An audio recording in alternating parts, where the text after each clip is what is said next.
Eu não posso só ficar sentado no sofá da minha casa, eu não posso só ficar chorando, eu não posso ficar refém de remédios pro resto da minha vida. Eu não posso aceitar isso na minha vida. Se sua vida tá paralisada, é porque você não entendeu que você chorou, lamentou e se sentou. Mas você precisa sair desse estágio. Você precisa sair desse nível. Deus entende que você sofreu, Deus entende a tua dor, Deus entende a luta que você viveu, Deus entende o trauma que você passou. Mas chega uma hora que você precisa dizer assim, não, eu preciso romper com isso aqui. Você não pode permitir que esse período difícil que você viveu paralise aquilo que o Senhor tem preparado para você. Porque às vezes o Senhor está precisando de pessoas firmes e com posição de guerreiro para reconstruir essa geração que está tão quebrada. Graças a paz, pessoal, tudo bem com vocês? Estamos aqui com a nossa primeira série de mensagens que se chama Firmes como Neemias, e o tema dessa mensagem é: quem vive se lamentando vai passar a vida chorando. Se você pode, pega a sua Bíblia aí onde você está e abre ela em Neemias, capítulo de número 1, verso de número 4. Diz assim: E sucedeu que, ouvindo essas palavras, assentei-me e chorei, e lamentei por alguns dias.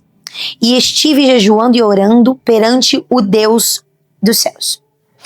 Quero muito falar com você sobre o seu posicionamento em oração e jejum.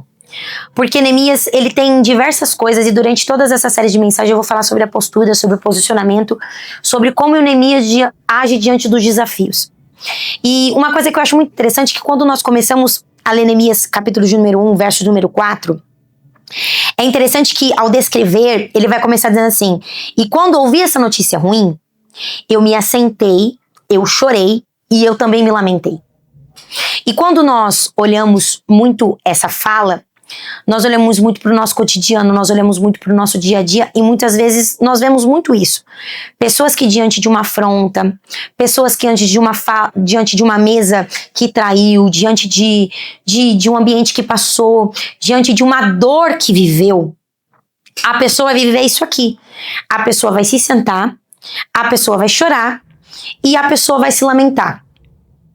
E Neemias, ele vai nos ensinar muito sobre isso, que não basta apenas eu chorar, eu sentar e eu me lamentar. Na verdade, não é pecado você chorar, não é pecado você se lamentar, não é pecado. O problema é quando você só fica nisso. O problema é quando você não sai desta zona. O problema é quando você não rompe com o se sentar. O problema é quando você não rompe com o choro. O problema é quando você não rompe com o lamento. Porque se o lamento fosse pecado, nós nem teríamos o livro de lamentação na Bíblia, onde o profeta Ezequiel, ele se lamenta, ele chora, ele fala das dores, dos conflitos, das guerras, dos problemas que ele tem vivido. Só que no momento que ele está se lamentando, que ele está escrevendo o seu lamento, ele vai dizer: eu quero me lembrar, eu quero trazer à memória aquilo que me traz esperança. Então, você precisa entender a diferença entre lamento e murmuração. Primeira coisa que a gente precisa entender aqui, porque muitas vezes vai dizer assim: não vou me lamentar mais porque é pecado. Não, a sua lamentação não é problema. E eu vou te ensinar hoje, neste dia, a diferença entre lamentação e murmuração. Quando você lamenta para Deus. E quando você murmura para pessoas, para alguém. Quando você lamenta por algo que você quer mudança, que você busca diferença, entende? Agora, quando você murmura, você não está buscando uma mudança de vida. Quando você murmura, você está buscando um consolo, entende? Quando você murmura, você está falando para as pessoas, mas você não quer mudança de vida. Então, nós temos que entender que a lamentação, ela não é pecado. Mas o problema é quando eu fico só no lamento. O problema é quando eu fico apenas no choro. Então nós precisamos entender com Neemias, que nós precisamos ter resiliência. E o que é resiliência?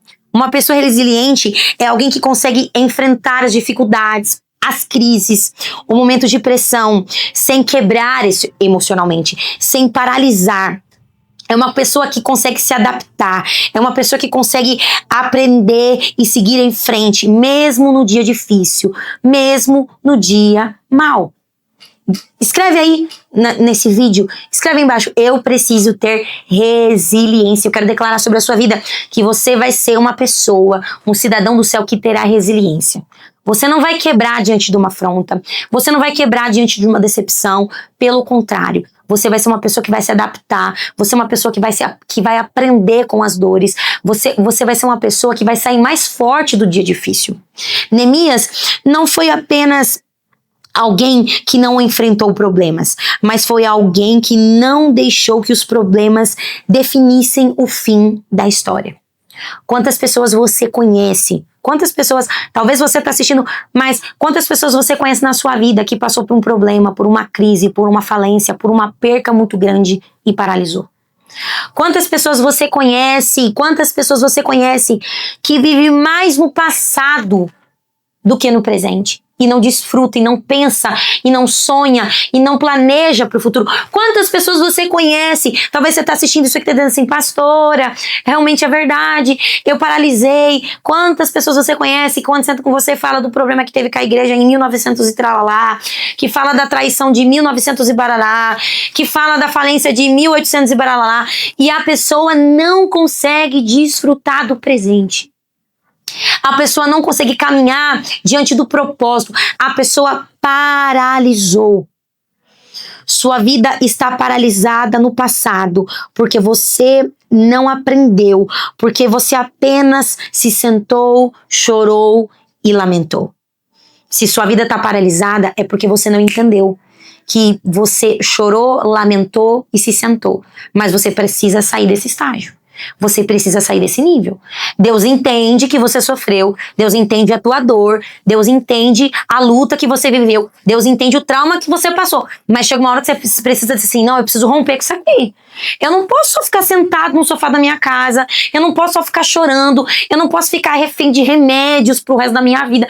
Eu não posso aceitar isso na minha vida. Você não pode paralisar, você não pode depender de remédio para dormir, você não pode permitir que essa depressão, que essa síndrome do pânico, você não pode permitir que esse período difícil que você viveu paralise aquilo que o Senhor tem preparado para você, porque às vezes o Senhor está precisando de pessoas firmes e com posição de guerreiro para reconstruir essa geração que está tão quebrada. Entende o que eu estou dizendo para você? Se sentar e chorar alivia a minha vida. Se sentar e chorar, alivia a minha dor, mas não alivia para sempre, alivia por um tempo. É um Dorflex que você tá tomando, é um Neosaldina que você tá tomando, é uma analgesia, mas sabe o que vai acontecer? Você tá prolongando seu sofrimento. Se sentar e chorar, alivia a tua dor por um tempo, mas prolonga o teu sofrimento. Então, nós precisamos mudar a nossa postura. Porque a Bíblia vai dizer que Neemias, ele senta, ele chora e ele se lamenta. Mas ele faz mais duas coisas que são cruciais, são prioridade na minha vida e na sua vida. Se você precisa vencer, se você precisa se levantar e se posicionar com firmeza. Sabe o que é? Você precisa jejuar e orar. Mas, pastora, eu não tô aqui para te passar a receita milagrosa, não. Eu tô aqui para te passar o beabá. Oração e jejum. Se você quer permanecer firme, se você quer lutar contra o pecado, se você quer sair dessa zona de conforto que você entrou, se você quer vencer esse trauma, se você quer sair desse ambiente de maldição que você tá, que você não consegue sair, que você tá preso, você precisa começar a jejuar e orar mais. Toda emoção é um convite para oração. Toda emoção é um convite para oração. Olha o que Neemias está nos ensinando. Ele tá triste, ele tá mal, ele tá preocupado. Ele tá preocupado. E o que ele vai fazer? Ele vai orar e jejuar. Sabe por que tem muito problema que você tá entrando e não tá saindo? Sabe por que tem muita situação que você tá vivendo e você não consegue sair? Porque você entrou na emoção. Tem muita situação que você tá vivendo na tua vida que tá um problema hoje porque você entrou na emoção. Você não orou e você não jejuou. Tem muita guerra que você enfrenta hoje, que se você orasse e jejuasse, talvez você não estaria onde você está hoje. Pelo contrário, você estaria adiante, você estaria sendo resposta para esse povo. Você estaria sendo resposta para a tua igreja, você estaria sendo resposta dentro da tua casa, você estaria sendo resposta no seu trabalho, você estaria sendo resposta dentro da tua família. Você estaria sendo resposta. E o Senhor está buscando uma geração, não uma geração que paralisa, não uma geração que está com medo, mas uma geração que chora, lamenta, mas uma geração que se coloca em posição dizendo, Senhor, eu vou orar e vou jejuar e eu vou entrar nessa guerra. Entenda, sentar e chorar não restaura nada. O que restaura a tua vida, o que restaura a tua história, o que restaura o teu propósito é jejum e oração. Quem não gosta de orar vai passar a vida se lamentando. Se você não gosta de orar, meu filho, você vai passar a vida se lamentando. Ah, eu não gosto de orar. Você não toma... Quando você vai tomar decisão, você não ora antes. Você começa a namorar sem orar, você entra num casamento sem orar, você entra num trabalho sem orar, você inicia uma faculdade sem orar, você cria os teus filhos sem orar. E aí? E aí você tá passando por dores e não sabe por quê. Por quê? Porque você tá tomando decisões precipitadas, baseadas nas tuas emoções, entende? E agora você tá se lamentando. Então, quando você passar a orar para tomar uma decisão, eu garanto para você que metade dos seus problemas, metade não, 80% dos teus problemas, eles vão ser resolvidos. Então aprende isso. Quem se move em oração, quem se move em oração terá direção, mas quem se move sem oração vai sofrer decepção. Escute, quem se move sem oração, quem se move sem jejum, quem se move sem a direção, sem a presença do Espírito Santo de Deus, vai sofrer decepção. Você vai sofrer decepção. Você vai sofrer decepção nesse casamento, você vai sofrer decepção com seus filhos, você vai sofrer porque você não tá orando, você não tá jejuando, você não tá buscando Satanás, tá fazendo uma armadilha dentro da tua casa e você tá olhando para a situação e dizendo, isso é comum. É normal. As crianças de hoje em dia é normal fazer isso. Não, na minha casa não é normal. Nos meus filhos não é normal. No meu casamento não é normal. No meu ministério, na minha vida espiritual, não é normal. Neemias não agiu primeiro no mundo físico, mas ele agiu primeiro no mundo espiritual. Tem muito problema que eu e você estamos nos colocando porque nós estamos olhando apenas para o mundo físico. E eu tô aqui para dizer para você, você é carne e osso, mas você também é espiritual. Você é carne, mas você também é espiritual. Então, escute isso. A primeira coisa que você precisa entender, nós precisamos ser firmes em jejum e oração, como Neemias. Porque se nós continuarmos nos movendo pelas nossas emoções, pelas nossas dores, primeira coisa, a gente não vai se mover, a gente vai paralisar. A gente não vai funcionar. Tudo que a gente for fazer vai ser movido pela dor do passado. E o Senhor não te chamou para ser movido por dores do passado. O Senhor te chamou para ser movido pela palavra. O Senhor te chamou para ser movido como um restaurador de muros, um restaurador de gerações, um restaurador da tua casa, da tua família, do teu casamento, um restaurador no teu trabalho. E eu quero declarar sobre a tua vida que você vai ser firme em jejum e oração. Eu quero declarar sobre a tua vida, eu te abençoo para que você seja um homem e uma mulher constante na tua vida de jejum, um homem e uma mulher constante na tua vida de oração. Amém? Se essa palavra foi para você, ou se você conhece alguém que precisa ouvir esta palavra, manda para essa pessoa, compartilha, ativa o sininho, toda semana nós estaremos com uma palavra. Acompanhe a gente, nós estaremos nessa série de mensagens aqui durante as semanas e eu creio que vai edificar a tua vida de uma maneira poderosa e grandiosa na tua vida. Que a tua oração nestes dias venha ser essa. Senhor, me dá firmeza para orar, me dá firmeza para jejuar, para que eu não venha entrar em situações, para que eu não venha entrar em guerras que não são minhas e para que eu venha entrar em guerras que talvez são de outras pessoas, mas que eu possa estar firme, pronto e preparado para a guerra. Que Deus te abençoe, que Deus abençoe a sua semana. Tchau!